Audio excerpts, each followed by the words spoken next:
What's going on, everybody? How are y'all doing today? Hope you're doing fine. Anyways, let's get right into business. So if you didn't know, Code Vein just got a release date of September 28th for PS4 and Xbox and PC, but it is September 27th in Japan for PC, or for PS4 and Xbox, while 28th for PC in Japan, I believe.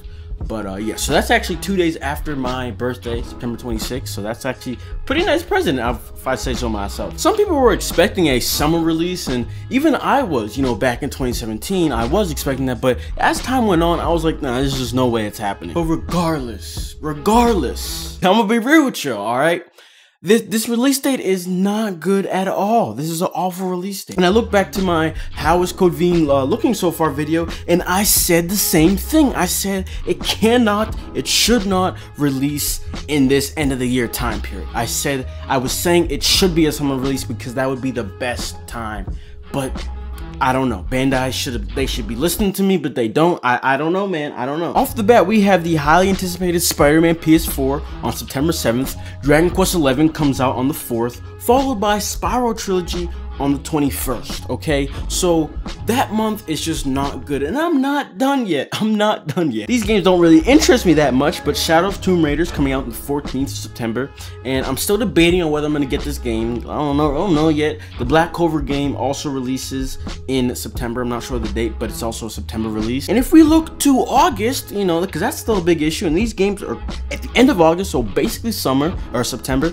We have Monster Hunter Generations Ultimate for the Switch coming out. And we also have, Yakuza Kiwami on the same day as Monster Hunter Generations Ultimate. And last but not least, we have Naruto to Boruto Shinobi Strikers on the 31st.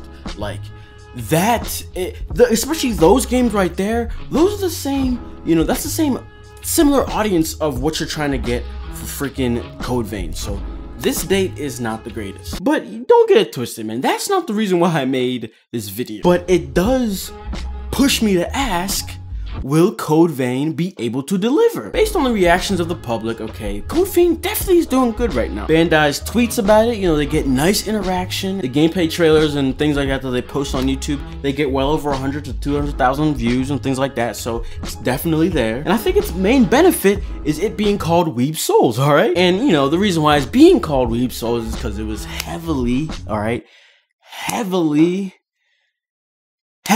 this is me trying to tell you to go watch that video that just popped up. Go watch it. Influenced by Dark Souls, alright? It was heavily influenced by Dark Souls. And so with that being a factor, it just immediately turns heads and immediately gets people interested, which is a good thing. Now, I find this funny, alright? The devs go, we tried to find a middle ground between, making them not too anime and not too cartoon.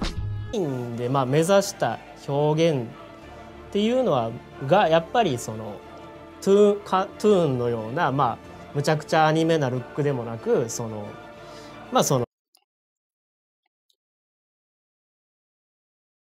I don't think y'all try hard enough. Back to being real, I think that might be the biggest hindrance of Code Vein, alright? Because it does turn heads by hearing it's a Dark Souls similar game, but once they see it, a lot of people are like, alright, well, this ain't for me, you know what I mean? So I ask again, alright?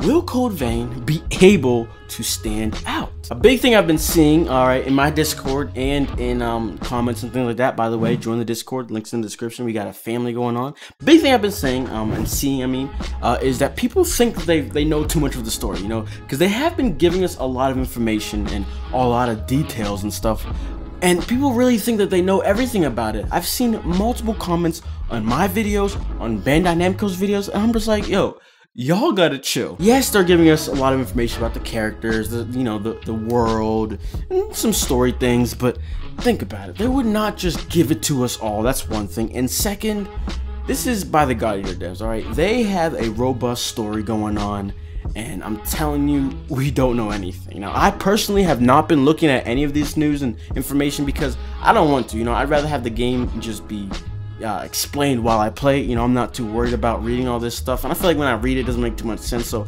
I've just been staying away and just letting the game play itself, basically. And like I said, it's by the God Eater developers, so what that means is it's gonna be a robust story, and they're gonna go dumb, alright? Because with God Eater, they kind of had to keep themselves at bay in terms of story, having too much cutscenes and stuff, even though it had a lot. They had to control it though, because the gameplay's mechanics just wasn't like that. Whereas Code Vein, alright, it's gonna be a linear game, story driven.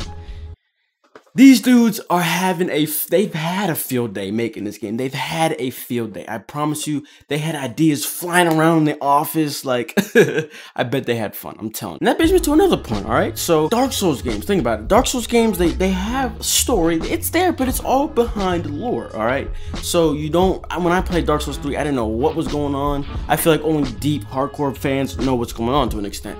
So, you have that for Dark Souls games, whereas this game, it's not like that. Even Bloodborne was the same, hide it behind lore. But see, I got into it, so I learned all the lore. So this is gonna be a different experience for people. You know, they don't gotta search for lore and all those things. It's like I said, story driven. It's gonna have a lot of cutscenes, a lot of stuff is gonna be going on. So I just think that's a nice addition for the game. So alright, I'm saying I think the story's gonna be fine. It's gonna be great.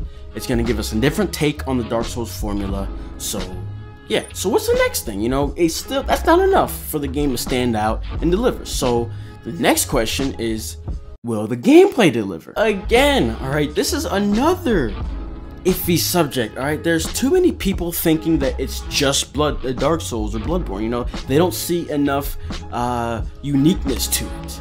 And y'all are blind, For this video, we're gonna go ahead and go through the basic gist of what's gonna make this game different from Dark Souls and Bloodborne. Alright, we're not gonna go into too much detail, but you're gonna get a good gist of, what's going on. So in my how is Code Vein looking video, we went through all of this, man. We went through all of this, but if we're being real, I forgot most of it before making this video, so it actually does help to return to it. It's a nice refresher. So yeah, let's get into it. First things first that you need to know is about the gifts. You can carry 8 in the battle, and they can be either passive or active, meaning you can either press a button and it activates or shoots something, or it can be passive and just gives you, better healing of some sort. Next thing I would say is drain attacks / special drains. These depend on the blood veil that you're gonna be equipping and using. So for example, the one blood veil we've been seeing a lot is the ogre. It's the one that turns into a claw. So you stab them, and yeah, it's a drain attack. And then special drain attacks are, you're gonna have to do something specific.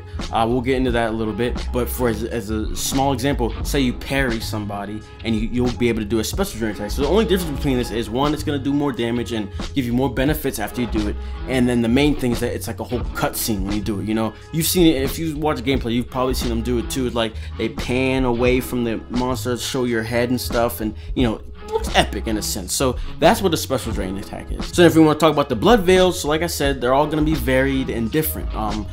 They go over top your clothes. So for example, the ogre looks like a trench coat. That's the one that all the characters seem to be using. For the main character and the one partner you have, they keep having him wear that. So it's like a trench coat, and it kind of like wraps around. It has like one side is like a trench coat type of deal, so that's why it wraps around your arm. So that's another thing. The way that they sit on your body and things like that, that's kind of how they're gonna form into something. So another one is the hound, that's like 2 wolves on your shoulder that come up and bite and stuff. And then the one, I'm not sure the name, but the girl with the bayonetta always has it. It's the tail thing.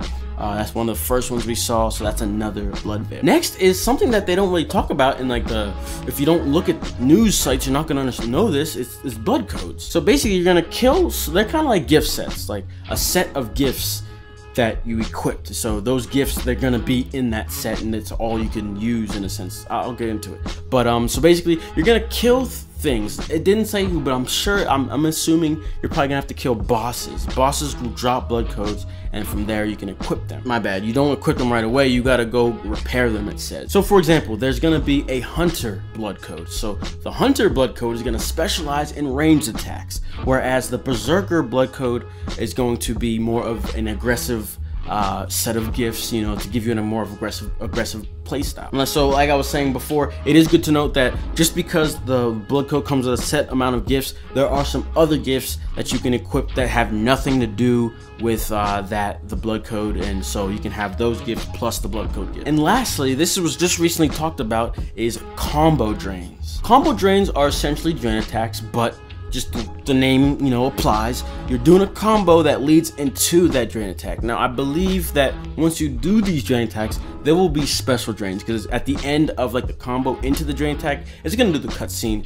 which basically means that that's a special drain attack. You can do these from standard attacks, special attacks, and charge attacks. They can all end in a drain attack. So another cool part of this is, depending on the blood veil you're using, the combos are gonna be way different, you know. So not all of them are gonna be square, square, square, triangle, you know. Some are gonna be different, and you're gonna have to do different things to be able to pull off these combo drains. And I think there's more than one, you know, combo drains to be doing as well. So especially your weapon is also gonna decide. So yeah, we're trying to get a little deeper, and it's starting to get a little bit more robust, you could tell. This post by Gemitsu actually gives you a very nice explanation and gives us some screenshots that you should be seeing on the screen. I'm just gonna go ahead and read them. So the first one it shows us is the Stinger combo drain. It unleashes a drain attack following consecutive bayonet attacks without missing a beat. The combo drain takes advantage of the Stinger's long reach by combining attacks with interval shots from the bayonet. The next one is the Hound's combo drain. The blood veil expands and bites at the enemy, and since it expands at a wide range forward, it's compatible with any close range attack. The article also says that you can do aerial combo drains as combo drain attacks. So because there is a move to send them flying up in the air, so then from there you could also end it with a drain attack. So you put all of this together and you can just see, okay, this is how you're going to be creating builds. You know, you'll pick the weapon you want to do, which we'll get into, you'll pick the blood veil, pick the blood code, and that's going to shape how you play. So just like Dark Souls and Bloodborne, the way that you create builds, this one is more intuitive, man.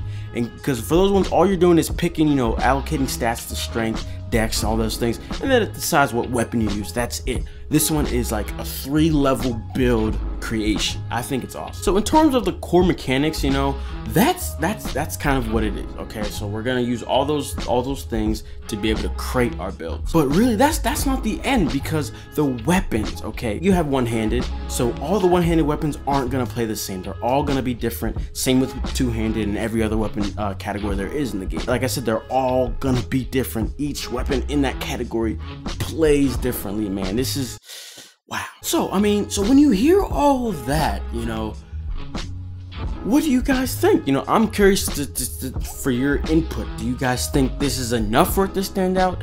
Does it make, you know, that's another thing. Did you even know about these things? Because I feel like a lot of people are saying the combat looks similar without knowing the combat at all. Because this is what I've been talking about from day one. I knew that, yeah, it looks like Dark Souls, but I knew there was more to it. And it was just about a matter of time until we learned about it. But that doesn't change the release window, man. That is such a bad time, you know?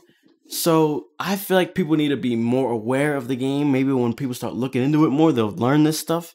So yeah, so let me know what you guys think. Do you guys think Code Vein will be able to deliver and prosper in that release window? You know, especially Spider-Man PS4. That's like the biggest issue I see, because that one has been, it's a marvel, you know what I mean? So you don't gotta be anime liking, you know, it's such a general thing that so many people love Spider-Man, and I just think that's, no one should be releasing there, you know. That's the way I feel. So let me know what you guys think in the comments below. Other than that, that's all I gotta say, and I will see you on the next video. Peace.